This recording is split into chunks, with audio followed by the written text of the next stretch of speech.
आदलपुर जे भरपासे वारनि में होली जे ॾियारे हवाले सां तक़रीबन जो सिलसिलो जारी आहे।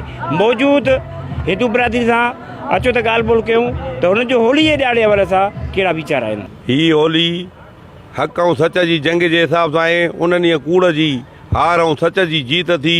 होलिका सड़ी राख थी ऐं प्रहलाद बगल बची वियो। उन ॾींहं खां वठी असां होली जो त्योहार मल्हायूं था। पर हिन दफ़े असां जोग माता कुबीराणी मंदरु आदलपुर ते हर साल वॾे धूमधाम सां होली जो प्रोग्राम कंदा आहियूं। खुशी बूटी नानी है होली जी खुशबू हलंदी है। हैप्पी होली। या जेको माल हलवण जे करे सादिकाई सां मल्हायूं था। मिड़ई जेको आहे ॾितवार पूरियूं करण जे लाइ साल में ख़ुशी ईंदी आहे। अॼु माता जे दरबार ते आदलपुर माता जे दरबार ते वॾी ख़ुशी सां होली मल्हायूं था। इंशाअल्लाह असां अॻिते बि ईअं ख़ुशी सां होली मल्हाईंदासीं। असां पाकिस्तान सां तावन कयो वॾे जज़्बे ऐं जोश सां असां ईअं होली ख़ुशी मल्हाईंदा रहंदासीं।